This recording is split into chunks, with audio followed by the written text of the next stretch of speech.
साधु की सीख। किसी गांव में एक साधु रहा करता था।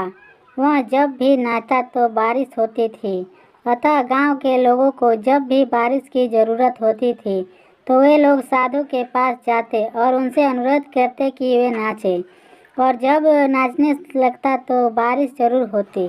कुछ दिनों बाद 4 लड़के शहर से गांव में घूमने आए। जब उन्हें यह बात मालूम हुई कि किसी साधु के नाचने से बारिश होती है तो उन्हें यकीन नहीं हुआ।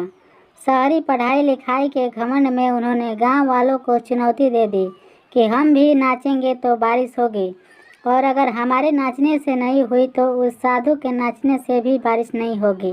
फिर क्या था, अगले दिन सुबह सुबह ही गांव वाले उन लड़कों को लेकर साधु की कुटिया पर पहुँचे। साधु को सारी बात बताई गई। फिर लड़के ने नाचना शुरू किया।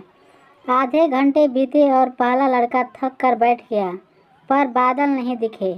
कुछ देर दूसरे ने भी यही किया और 1 घंटा बीतते बीतते बाकी दोनों लड़के भी थक कर बैठ गए, पर बारिश नहीं हुई। अब साधु की बारी थी। उसने नाचना शुरू किया। 1 घंटा बीता, बारिश नहीं हुई। साधु नाचता रहा। 2 घंटा बीता, बारिश नहीं हुई, पर साधु तो रुकने का नाम ही नहीं ले रहा था। धीरे धीरे शाम ढलने लगी कि तभी बादलों की गड़गड़ाहट सुनाई दी और जोरों की बारिश होने लगी। लड़के दंग रह गए और तुरंत साधु से क्षमा मांगी और पूछा, बाबा भला ऐसा क्यों हुआ कि हमारे नाचने से बारिश नहीं हुई और आपके नाचने से ही हो गई? साधु ने उत्तर दिया, जब मैं नाचता हूँ तो 2 बातों का ध्यान रखता हूँ। पहली बात तो मैं ये सोचता हूँ कि अगर मैं नाचूंगा तो बारिश को होना ही पड़ेगा, और दूसरी ये कि मैं तब तक नाचूंगा जब तक कि बारिश न हो जाए।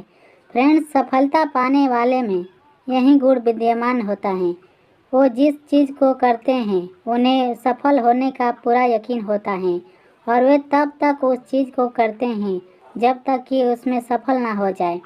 इसलिए यदि हमें सफलता हासिल करनी है तो उस साधु की तरह ही अपने लक्ष्य को प्राप्त करना होगा।